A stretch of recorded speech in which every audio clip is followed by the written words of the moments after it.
ബിസ്മില്ലാഹിർ റഹ്മാനിർ റഹീം.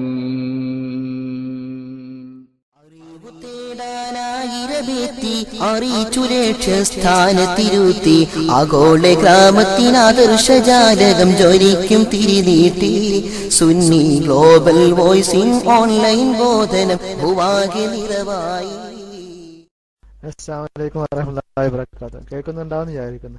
പക്ഷെ എന്റെ ചോദ്യം ഇതാണ്. പക്ഷെ ഇപ്പൊ ഒരാൾ നമ്മളെ കുറച്ച് പൈസ കടല്ല അവിടെ അനാമത്തായിട്ട് സൂക്ഷിക്കാൻ വേണ്ടി തന്നു. അല്ലാന്നുണ്ടെങ്കിൽ എന്താണ്, ഇപ്പൊ ഈ കടന്റെ വാടക വാങ്ങുമ്പോൾ ഇപ്പൊ മലയാളിമാർ എന്നോട് പറഞ്ഞിട്ടുണ്ട്, എന്ത് നീ അത് നിന്റെ ഇത് സൂക്ഷിച്ച് ഒരു 10,000 ദിർഹംസ് ഒക്കെ ഒന്നിച്ചാകുമ്പോൾ 2-3 മാസം കഴിഞ്ഞിട്ട് ഒന്നിച്ച് തന്നാൽ മതി എന്ന് പറഞ്ഞാണ്ട് അപ്പൊ ഞാൻ ഇവിടെ സൂക്ഷിച്ചുകൊണ്ടിരിക്കുകയാണ്. അപ്പൊ ഈ പൈസ എന്ത് ചെയ്യും? ചിലപ്പോൾ ആരെങ്കിലൊക്കെ അത്യാവശ്യമായിട്ട് കടത്തിനൊക്കെ വരികയാണെന്നുണ്ടെങ്കിൽ ആദ്യം ചിലപ്പോൾ എടുത്ത് കൊടുക്കുന്നുണ്ട്. ചിലപ്പോൾ എന്റെ ആവശ്യങ്ങളൊക്കെ ഞാൻ അടക്കണം. പക്ഷേ ഈ 3 മാസം കൂടുമ്പോൾ ഈ പൈസ തിരിച്ചെത്തും ചെയ്യും, ഞാൻ തിരിച്ചു കൊടുക്കുന്നുണ്ട്. അങ്ങനെ ഈ പൈസ കടം കൊടുക്കാൻ പറ്റുമോ ഇല്ല, അല്ലെങ്കിൽ ഞാൻ അത് അനാമത്തായിട്ട് തന്നെ അങ്ങനെ അവിടെ തന്നെ സൂക്ഷിച്ച് വെക്കണ്ടേ എന്നുള്ളതാണ് എന്റെ ഇത് ചോദിക്കാനുള്ളത്. അതിനൊന്ന് പറയുന്ന നന്നായിരുന്നു. അസ്സലാമു അലൈക്കും വറഹ്മത്തുള്ളാഹി.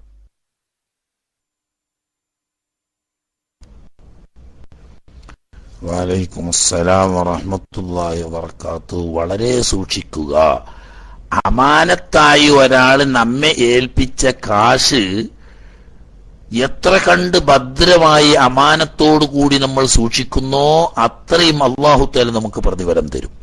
അതിൽ നടത്തുന്ന എല്ലാ കൈകാര്യങ്ങളും കടുത്ത തെറ്റും നമ്മുടെ ജീവിതത്തിൽ നിത്യദാരിദ്ര്യം വരാനും ബറക്കത്തെടുത്തു കളയാനും കാരണമാവുകയും ചെയ്യും. പലർക്കും ഈ കാര്യം അറിയില്ല. ചില സ്ഥാപനങ്ങളുടെ ഖജാഞ്ചിമാർ, പള്ളി കമ്മിറ്റിയിലെ ഖജാഞ്ചി, ദർസ് കമ്മിറ്റിന്റെ ഖജാഞ്ചി, മദ്രസ കമ്മിറ്റിന്റെ ഖജാഞ്ചി അല്ലെങ്കിൽ ജനറൽ സെക്രട്ടറി തുടങ്ങിയ ആളുകൾ, ഇങ്ങനെയുള്ള പൊതു സ്വത്തിന്റെ അമാനത്ത് സൂക്ഷിപ്പുകാര് സ്വന്തം ആവശ്യത്തിന് കടമെടുത്താൽ പോലും അല്ലെങ്കിൽ മറ്റൊരാൾക്ക് അതിൽ നിന്നിട്ട് കടം കൊടുത്തു സഹായിച്ചാൽ പോലും അവൻ വിശ്വാസവഞ്ചന ചെയ്തവനാണ്. അവന്റെ സ്വത്തിൽ അവന്റെ കുടുംബത്തിലും അല്ലാഹു തആല ബറക്കത്തിനെ മായ്ച്ചു കളയും. വളരെ സൂക്ഷിക്കേണ്ട ഒരു നല്ലൊരു പാഠം ഞാൻ പറഞ്ഞുതരാം.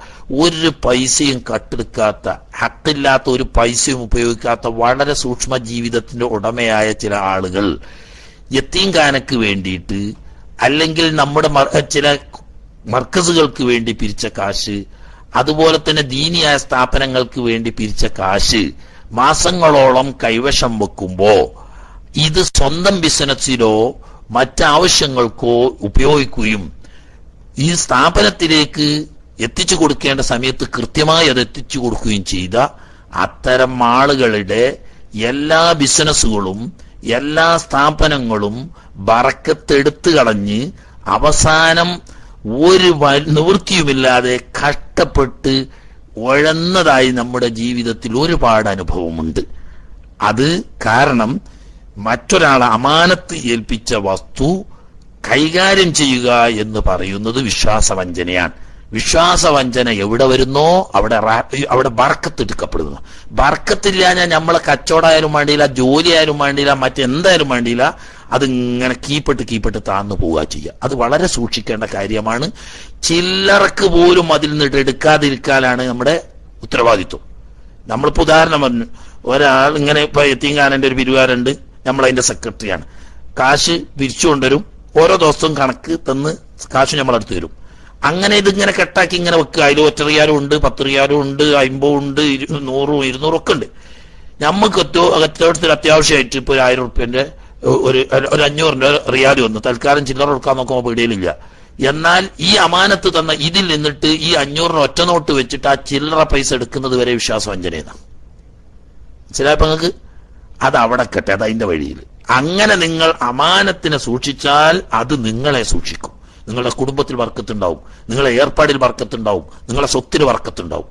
അതേ സമയത്ത് അത് നിങ്ങൾ കൈകാര്യം ചെയ്യാൻ തുടങ്ങിയാൽ നിങ്ങളുടെ കുടുംബത്തിലെ ബർക്കത്തെടുത്ത് കളയപ്പെടും, കച്ചവടത്തിന്റെ ബർക്കത്തെടുത്തു പോവും, സ്വത്തിന്റെ ബർക്കത്തെടുത്തു പോവും. അവസാനം ബെറി പിടിച്ചിട്ട് ഫക്കീറായി മരിക്കേണ്ട അവസ്ഥ വരും. അല്ലാഹു തആല കാത്തുരക്ഷിക്കുമാറാകട്ടെ. ഇത് ഹറാം ഹലാലിനെ നോക്കുമല്ല പറയുന്നത്, ഹറാം ഹലാലിനെ നോക്കുമല്ല പറയുന്നത്. ഹറാമ് ആണോ എന്ന് ചോദിച്ചാൽ ചിലപ്പോൾ ഹറാമൊന്നും ഉണ്ടാവില്ല. പക്ഷേ നമ്മൾ സൂക്ഷിക്കണം. അത് മുതലാളിമാരെ നമ്മളെ ഏൽപ്പിച്ചാലും വേണ്ടിയില്ല, അർബാബീങ്ങളെ ഏൽപ്പിച്ചാലും വേണ്ടിയില്ല, കഫീൽ ഏൽപ്പിച്ചാലും വേണ്ടിയില്ല, അല്ലെങ്കിൽ ഏതെങ്കിലും ആളുകളെ നമ്മളെ വിശ്വസിച്ച് ഏൽപ്പിച്ചാലും വേണ്ടിയില്ല. അല്ലെങ്കിൽ ഇങ്ങനത്തെ പൊതുസ്ഥാപനത്തിൻ്റെതായാലും വേണ്ടിയില്ല. അത് അമാനത്ത് വെച്ചതിന് നമ്മൾ എത്ര കണ്ട് സംരക്ഷിക്കുന്നോ അത്ര കണ്ട് അല്ലാഹു തആല നമുക്ക് ബർക്കത്ത് ഏറ്റിത്തരും. അത് നമ്മൾ കൈവച്ച് മറ്റുള്ളവർക്ക് കടം കൊടുത്തു, നമ്മൾ കടമെടുത്തു, അല്ലെങ്കിൽ വേണ്ട ഏറ്റവും ചുരുങ്ങിയത് നമ്മൾ ചില്ലറ മാറ്റാൻ വേണ്ടിയിട്ട് പോലും അതിൽ നിന്ന് എടുത്താൽ അത് എവിടെ കൂടിയോ ആ കൂടിയതിന്റെ ബർക്കത്താണ് ഉരപ്പെട്ടു പോകും. ഓക്കെ,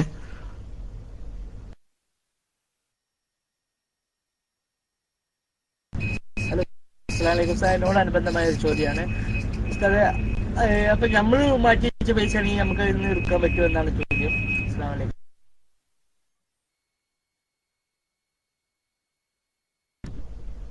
മനസ്സിലായില്ല. നമ്മൾ മാറ്റി വെച്ച പൈസ എന്ന് പറഞ്ഞാൽ എങ്ങനെ മാറ്റി വെച്ച പൈസ?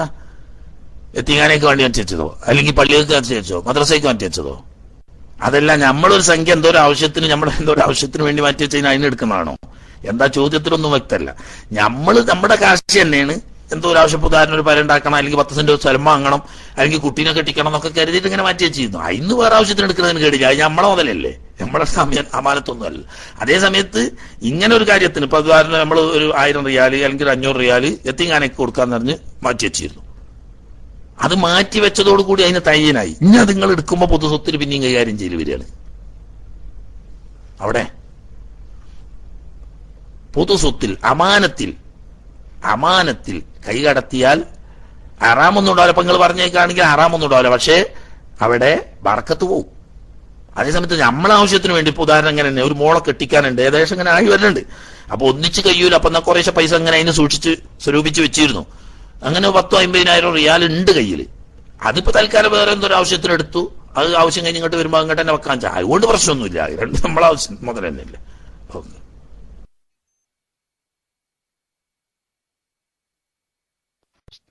നേരത്തെ പറഞ്ഞതിന് ഒരു ചെറിയ ചോദ്യം എന്ന് വെച്ചാല്, നമ്മളിപ്പോ ഒരു കടയിൽ നിൽക്കുന്ന ആളുകള് പിന്നെ കടന്റെ ഓണർ തീരുമാനം എന്താ വെച്ചാല് എന്ത് സാധനം ഇറക്കുകയാണെങ്കിൽ അതിന്റെ കാശ് അപ്പൊ തന്നെ കൊടുക്കണം എന്നുള്ള. എന്നാല് അതേ സമയത്ത് നമ്മള് ഇപ്പൊ ഈ സാധനം ഇറക്കണ മന്ദൂബിനേറ്റവും ഉള്ള അഡ്ജസ്റ്റ്മെന്റിൽ നമ്മൾ ഒരു 15 ദിവസം കഴിഞ്ഞിട്ട് കാശ് തരാ, എന്നിട്ട് ആ കാശ് നമുക്ക് തിരിയാൻ പറ്റുമോ? അങ്ങനെ വല്ലതുണ്ടോ? ഞാൻ മൈക്ക് റീസ് ചെയ്യുന്നു.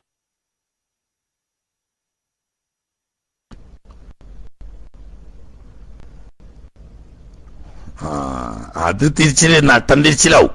ആ തിരിയല് അള്ളാന്റെ ദീനിൽ ഹലാലാവൂല. കാരണം ഉടമക്കാരന്റെ അനുമതി അനുസരിച്ച് മാത്രം പ്രവർത്തിക്കാനുള്ള അവകാശമേ തൊഴിലാളികൾക്കുള്ളൂ. അദ്ദേഹം പറയുന്നു വാങ്ങുന്ന സാധനത്തിന്റെ കാശ് അപ്പപ്പോൾ കൊടുക്കണം എന്ന് പറഞ്ഞാൽ ആ നിലക്ക് തന്നെ ചെയ്യാൻ നമ്മൾ ബാധ്യസ്ഥരാണ്, നിർബന്ധിതരാണ്. മറിച്ച് ചെയ്യുന്നത് അള്ളാഹുവിന്റെ അടുക്കൽ നമ്മൾ കുറ്റക്കാരാകും. പിന്നെ കൊടുത്താൽ കടം വീടൂലെന്നല്ല, നമ്മൾ ചെയ്തത് തെറ്റാണ്, അതിന്റെ പേരിൽ നമ്മൾ അള്ളാഹിന്റെ അടുക്കൽ കുറ്റക്കാരാകും. കാരണം അന്യൊരു മനുഷ്യന്റെ മുതല് അയാള് നമ്മളെ അമാനത്ത് കൊണ്ടിട്ട് വിശ്വസിച്ചേൽപ്പിച്ചതാണ്. ഈ ഏൽപ്പിച്ച വിശ്വാസത്തിൽ അദ്ദേഹത്തെ അറിയിക്കാതെ നിങ്ങൾ ചതി ചെയ്തതാണല്ലോ ഉള്ളത്. കാരണം ഈ മന്ദൂബും നിങ്ങളും തമ്മിൽ ഒത്തിട്ട് 15 ദിവസം കഴിഞ്ഞിട്ട് തരാന്ന് പറഞ്ഞു. ഈ 15 ദിവസം വരെ നിങ്ങൾ ഈ കാശ് തിരിമറി നടത്തുകയാണ്. ഇത് ആരാന്റെ ഹക്ക്, അവന്റെ സമ്മതമില്ലാതെ തിരിമറി നടത്തുന്നതല്ലേ? കടുത്ത തെറ്റാണ്, ഹറാമാണ്. അള്ളാന്റെ അടുക്കൽ മറുപടി പറയേണ്ടി വരും. ഈ മനുഷ്യനോട് നിങ്ങൾ പൊരുത്തപ്പെടിക്കുകയും ചെയ്യേണ്ടി വരും. ചെയ്യാൻ പാടില്ല. ഓക്കെ,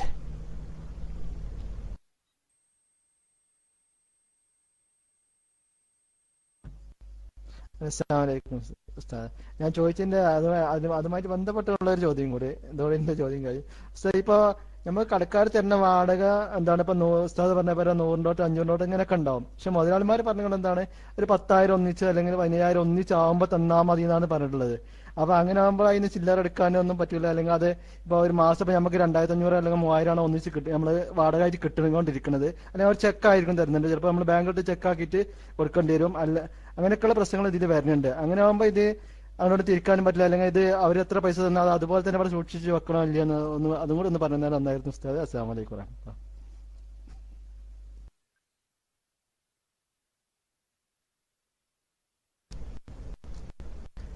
ഈ അമാനത്തിന്റെ വിഷയം മനസ്സിലാകാഞ്ഞിട്ടാണ് സുഹൃത്തെ നിങ്ങൾക്ക് ഈ സംശയം വീണ്ടും വരുന്നത്.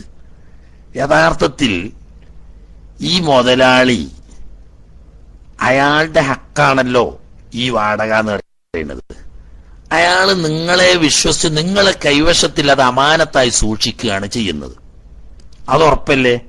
ഞമ്മക്കതുമായിട്ടൊരു ബന്ധമില്ലല്ലോ. നമ്മളെ മുതലാളി ഈ കാശ് മാസം തോറും കിട്ടുന്ന വാടക വാങ്ങി കൈവശം വെക്കാനും ഒരു നിശ്ചിത തുകയാവുന്ന സമയത്ത് തന്നെ ഏൽപ്പിക്കാനും പറയുന്നത് ഈ വ്യക്തി, ഈ ഉടമക്കാരൻ തന്നെ അമീനായി അമാനത്തേൽപ്പിച്ചതാണ്. ഇതിൽ നമ്മൾ ക്രിയവക്രിയം ചെയ്താൽ നമ്മൾ എന്താവും? അതിന് ഈ അമാനത്തിൽ ചതി വരുത്തിയവരാകും. അതുകൊണ്ട് ചില്ലറെടുക്കൽ ഹറാമാന്നൊന്നും ഞാൻ പറയുന്നില്ല, ചില്ലറെടുക്കലൊക്കെ ഹലാലൊക്കെ ആവും. പക്ഷേ അമാനത്തിൽ കൈകാര്യം ചെയ്ത് കഴിഞ്ഞാൽ നമ്മളുടെ ലമാനിൽ വരും. അങ്ങനെ ഫിഖ് പറയാം, ലമാനിൽ വരും. നമ്മുടെ കൈവശം നാം അതിൽ ക്രിയവക്രിയം ചെയ്യാതെ സൂക്ഷിക്കുകയാണെങ്കിൽ ഒരു കള്ളം വന്ന് കട്ടുപോയി, അല്ലെങ്കിൽ തീ പിടിച്ചു പോയി, അല്ലെങ്കിൽ കവർച്ചക്കാരോ വന്ന് ബലത്താൽ പിടിച്ചു പറിച്ചു പോയി എന്നാൽ നമ്മൾ അള്ളാഹിന്റെ അടുക്കൽ ഉത്തരവാദികളല്ല, നമ്മൾ വിശ്വസ്തരാണ്. അതേ സമയത്ത് നമ്മൾ ഈ പറഞ്ഞേക്ക് ക്രയവക്രിയം ചെയ്തു, ചില്ലറ മാറ്റി, ഒറ്റ വെച്ചു, ഒറ്റ മാറ്റി, ചില്ലറ എടുത്തു, ഇങ്ങനെ കൈമാറ്റം ചെയ്തു. അതുപോലെ ചില ആളുകൾക്ക് വായ്പ കൊടുത്തു, അവരോട് തിരിച്ചു വാങ്ങി. ഇതൊക്കെ ചെയ്താൽ നിങ്ങൾ അതിൽ തസറുഫ് ചെയ്തു എന്നാണ് അതിന് പറയാ. കൈകാര്യം ക്രയവക്രിയം ചെയ്തു. നിങ്ങൾ ക്രിയവക്രിയം ചെയ്താൽ നിങ്ങൾ അനധികൃതമായ കൈക്രിയയാണ് ചെയ്തത്. അതുകൊണ്ട് നിങ്ങളുടെ ഉത്തരവാദിയാണ്. ഇനി ഏത് നിലക്കത് നഷ്ടപ്പെട്ടാലും നിങ്ങൾ ഈ ഉടമക്കാരന് കൊടുക്കാൻ ബാധ്യസ്ഥനാണ്. മനസ്സിലായല്ലോ? അപ്പൊ ഈ അമാനത്ത് സൂക്ഷിക്കുക എന്ന് പറയുന്നത് അത് അമാനത്തായി സൂക്ഷിക്കാനാണ് കടമ. മറിച്ച് നിങ്ങൾ പറഞ്ഞേക്ക് നിങ്ങൾ ചില്ലറെടുത്തു, അല്ലെങ്കിൽ ഒരാൾക്ക് തൽക്കാലം 2 ദിവസത്തിന് വായ്പ കൊടുത്തു, അല്ലെങ്കിൽ കടം കൊടുത്തു, അത് ദിവസത്തിന് തിരിച്ചു കിട്ടി, മുതലാളി ആവശ്യപ്പെട്ട സമയത്ത് തിരിച്ചു കൊടുക്കുകയും ചെയ്താൽ നിങ്ങളെ കടം വീടും. പക്ഷെ ഈ ചെയ്തതൊക്കെ ഹക്കില്ലാത്ത, അമാനത്ത് ഏൽപ്പിച്ച അദ്ദേഹത്തിന് പാടില്ലാത്ത ക്രയവക്രിയം ചെയ്തവനായി. അതുകൊണ്ട് നിങ്ങളുടെ വമാൻ ബാധ്യത ആ സാധനത്തിന് വരും. മനസ്സിലായല്ലോ?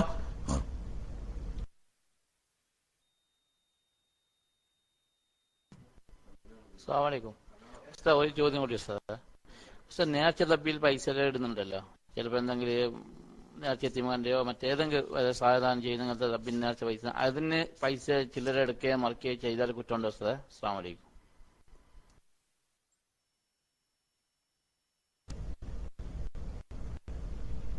അവിടെയും കുറ്റൊന്നുമില്ല. പക്ഷെ നമ്മൾ നേർച്ച പൈസ അല്ലെങ്കിൽ സദക്കയായിട്ട്, നേർച്ച എന്ന് പറയേണ്ട, നേർച്ച പെട്ടി എന്ന് പറയുന്നെങ്കിലും സദക്കയാണല്ലത്. ചിലപ്പോൾ നേർച്ചയാക്കിയിട്ടെങ്കിൽ, ഇപ്പൊ ഉദാഹരണം, എല്ലാ ദിവസവും ഒരു 5 ദിർഹം പീടിയെന്ന് ഇന്ന എത്തിങ്കാനക്ക് അല്ലെങ്കിൽ ഇന്ന സ്ഥാപനത്തിന് ഇന്ന് നേർച്ചയാക്കിയാണെങ്കിൽ നേർച്ച, ഇല്ലെങ്കിൽ സാധാരണ നേർച്ചപ്പെട്ടി എന്ന് നമ്മൾ പറയാന്നല്ലാതെ നേർച്ചയല്ല, നമ്മൾ സദക്കയാണ്. അങ്ങനെ നമ്മൾ സദക്കക്ക് വേണ്ടി അതല്ലെങ്കിൽ നേർച്ചക്ക് വേണ്ടി നിർണയിച്ചൊരു സംഖ്യയിലിട്ടു. എന്നാൽ അതിൽ നിന്ന് നമ്മൾ ചില്ലറെടുക്കുകയോ അല്ലെങ്കിൽ തൽക്കാലം വായ്പ എടുക്കുകയോ ഒക്കെ ചെയ്താലും അത് കൊടുക്കേണ്ട യഥാർത്ഥ സമയത്ത് കൊടുത്താൽ നമ്മളെ കടം വീടും. മനസ്സിലായില്ലേ? നമ്മൾ കുറ്റക്കാരൊന്നും ആവില്ല. പക്ഷെ എന്നാലും അവിടെ സൂക്ഷ്മത, അത് അങ്ങനെ തന്നെ ഏൽപ്പിക്കുന്നതാണ് അമാനത്തിന്റെ ഏറ്റവും നല്ല സൂക്ഷ്മത. അതേസമയത്ത് നിർബന്ധമൊന്നുമില്ല. കാരണം എന്താ, ഈ പെട്ടിയിലിട്ടുകൊണ്ട് അത് പ്രത്യേകിച്ച് നിയമമൊന്നും വരുന്നില്ല. അതെന്താ, നമ്മൾ മാറ്റി വെക്കുക എന്ന് പറയുന്നുണ്ടല്ലോ, ആ അർത്ഥേ വരുള്ളൂ.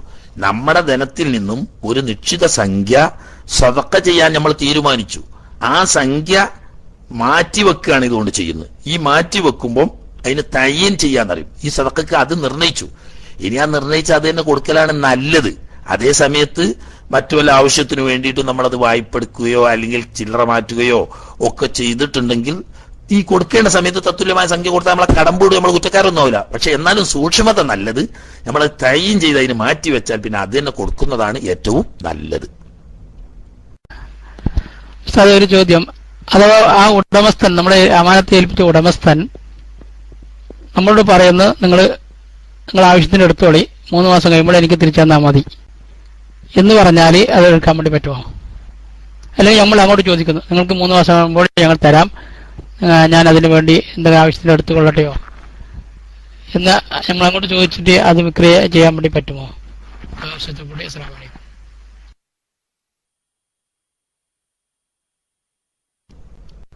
വലൈക്കും അസ്സലാം. അതെ, അയാള് ഒരാളുടെ സ്വത്ത് നമ്മളടുത്ത് അമാനത്ത് തന്നു. ആ അമാനത്ത് തന്ന സമയത്ത് അല്ലെങ്കിൽ നമ്മളോട് വാങ്ങാൻ വേണ്ടി നേരത്തെ ചോദ്യത്തിൽ പറഞ്ഞതുപോലെ നമ്മളോട് അയാൾക്ക് കിട്ടാനുള്ള വാടകയോ മറ്റോ വാങ്ങി സൂക്ഷിക്കാൻ പറഞ്ഞു. അപ്പൊ തന്നെ നമ്മൾ പറഞ്ഞു ഇങ്ങനെ ഞാനിങ്ങനെ എന്തെങ്കിലും ആവശ്യത്തിന് ചിലപ്പോൾ അത്യാവശ്യം വന്നാലേ ഞാൻ എടുക്കും എന്ന് പറഞ്ഞിട്ട് അയാൾ അത് സമ്മതം പറയാൻ പ്രശ്നമില്ല. അപ്പൊ പിന്നെ എന്താവും, അമാനത്ത് എന്ന അവസ്ഥയിൽ നിന്നിട്ട് പോയിട്ട് നമുക്ക് കടം തരിക എന്ന അവസ്ഥ വരും. അപ്പോത്തിന് ഹുക്കുമ മാറി. നമ്മൾക്ക് അയാളെ മുതൽ കടായിട്ട് എടുക്കാൻ സമ്മതം തരികയാണ്. ബഹുമാനപ്പെട്ട സുബൈർ ബിൻ അവ്വാം റളിയല്ലാഹു തആല അൻഹുവിന്റെ ചരിത്രത്തിൽ കാണാം, വലിയ മഹാനാണ്, വലിയ ധനാഢ്യനുമാണ്. അതോടുകൂടി കൈ കിട്ടുന്നത് മുഴുവനും സദഖ ചെയ്യുന്ന ഒരു സ്വഭാവം ഉണ്ടായിരുന്നു. അങ്ങനെ പലരും മഹാനവറുകളുടെ അരികെ വലിയ വിലപിടിപ്പുള്ള സമ്പത്ത് അമാനത്ത് കൊടുക്കും. അമാനത്ത് കൊടുക്കാൻ കൊണ്ടുവരുമ്പോൾ സുബൈർ റളിയല്ലാഹു അൻഹു പറയും, അത് വേണ്ട, നിങ്ങൾ അമാനത്ത് എനിക്ക് വേണ്ട, എനിക്ക് കടം തന്നാളി, നിങ്ങൾക്ക് എപ്പാ വേണ്ടതെന്ന് വെച്ചാൽ പറഞ്ഞാൽ മതി, ഞങ്ങളെ കാശാട് തരാം, അല്ലാതെ അമാനത്ത് വേണ്ട, കാരണം എന്റെ കയ്യിൽ അത് നിൽക്കൂല, എനിക്ക് ഇങ്ങനെ കൈകാര്യം ചെയ്യേണ്ടി വരും, ആര് വന്നാലും ഞാൻ എന്റെ കയ്യിലുള്ള എടുത്തു കൊടുക്കും. അപ്പൊ നിങ്ങൾ അമാനത്ത് തന്ന എടുത്തു കൊടുത്താൽ ഞാൻ പഠിച്ചവന്റെ അടുത്ത് കുറ്റക്കാരാവുമല്ലോ, അതുകൊണ്ട് നിങ്ങൾ എനിക്ക് അമാനത്താക്കേണ്ട, കടാക്കി കളിയാറ്, അങ്ങനെ ആ സംഖ്യയാണ് വാങ്ങും. എന്നിട്ട് മൂപ്പര് അതപ്പം തന്നെ സക്ക് കൊടുക്കും. പിന്നെ ഇതിന്റെ ഉടമക്കാർ വന്ന് ചോദിക്കുന്ന സമയത്ത് മൂപ്പര സ്വന്തം സ്വത്തിന്റെ ഭാഗത്തുനിന്ന് ചിലപ്പോൾ വിറ്റിട്ട്, അതല്ലെങ്കിൽ ചിലപ്പം ഏതെങ്കിലും വരുമാനം വരുന്ന ആ വരുമാനത്തിൽ നിന്ന് അതാണ് കൊടുക്കും. ഇങ്ങനെ ആവുമ്പോൾ അമാനത്ത് എന്ന അവസ്ഥയിൽ നിന്നിട്ട് മാറി കടം തരിക എന്നുള്ള അവസ്ഥയായി. അപ്പൊ പിന്നെ പ്രശ്നമില്ല. അന്നേക്ക് അയാൾ സമ്മതം തന്നതിന്റെ അർത്ഥം എന്താണ്, നിങ്ങൾക്ക് അത് കൈകാര്യം ചെയ്യാനും അതുപോലെ തന്നെ മറ്റേന്ത് കൈമാറാനും ഒക്കെ ഉള്ള അനുവാദം തരിക എന്ന് പറഞ്ഞാൽ നിങ്ങൾക്ക് കടായിട്ട് എടുക്കാൻ അനുവാദം തന്നൂന്ന. അപ്പൊ നിങ്ങൾക്ക് ചെയ്യാം, അവിടെ അമാനത്തിന്റെ ഒപ്പ് പോയി. പക്ഷെ ഇത് ഉടമക്കാരനെ പറ്റുള്ളൂ, സ്ഥാപനങ്ങളിൽ ഉടമക്കാരില്ലല്ലോ, അവിടെ പ്രത്യേകം ശ്രദ്ധിക്കണം. വ്യക്തി ചോദ്യത്തിൽ പറഞ്ഞ വ്യക്തിന്റെ ഓക്കെയാണ്. ഒരാളെ വാടക വിരിക്കുന്ന നമ്മള്, അല്ലെങ്കിൽ അയാൾക്കുള്ള എന്തോ ഒരു വരുമാനങ്ങൾ ഉണ്ടായി നമ്മളാണ് വാങ്ങിയിട്ട് സൂക്ഷിക്കുന്നത്. അവിടെ ഇയാളോട് പറഞ്ഞു ഇങ്ങനെ ചെയ്യുന്ന പറഞ്ഞാൽ, ഓ അങ്ങനെ ചെയ്തോ, സമയത്ത് ഇന്ന എത്ര ആവുമ്പോ അല്ലെങ്കിൽ ഇന്ന സമയത്ത് എനിക്ക് അടച്ചു തന്നാൽ മതി എന്ന് അയാൾ പറഞ്ഞാൽ അതിന്റെ അർത്ഥം ഇത് അമാനത്തിന് പകരാതെ ഞാൻ നിനക്ക് കടമായി തന്നു, അയച്ച ആവശ്യത്തിന് ഉപയോഗിച്ചിട്ട് ഇന്ന സമയത്ത് എനിക്ക് തന്നാൽ മതി. അപ്പോൾ ജായിസാവും ചെയ്യും. ജായിസും ആവും. അവിടെ നേരത്തെ പറഞ്ഞ ഈ അപകടങ്ങളൊന്നും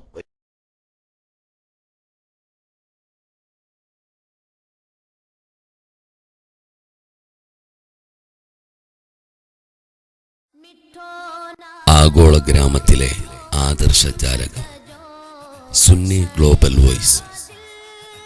ആത്മീയ നേതാക്കളുടെ ആശീർവാദങ്ങൾ കൊണ്ട് അനുഗ്രഹീതമായ ആഗോള സുന്നി ജാലകം. ആശയ സംവാദങ്ങളിലൂടെ ആദർശ വൈരികളുടെ മുനയൊടിച്ച വൈജ്ഞാനിക വിപ്ലവം. Sunni global voice. മുസ്ലിം ലോകം അത്യാവേശത്തോടെ ഉറ്റുനോക്കുന്ന വിജ്ഞാന വിരുന്നു.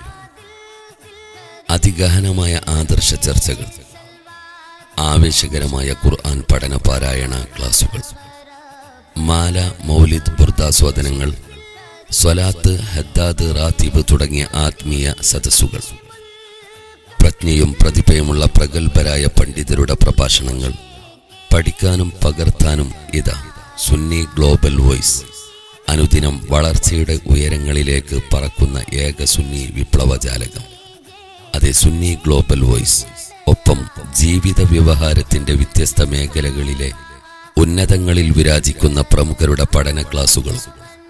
സുന്നി ഗ്ലോബൽ വോയിസ് ക്ലാസ് റൂമിൽ ഇന്ന് തന്നെ നിങ്ങളും കണ്ണികളാവുക. സന്ദർശിക്കുക www.sunniglobalvoice.com. ഇപ്പോൾ www.mobile.sunniglobalvoice.com എന്ന സൈറ്റ് വഴി മൊബൈലുകളിലും ലഭ്യമാണ്. സുന്നി ഗ്ലോബൽ വോയിസ്, ആഗോള ഗ്രാമത്തിലെ ആദർശ ജാലകം.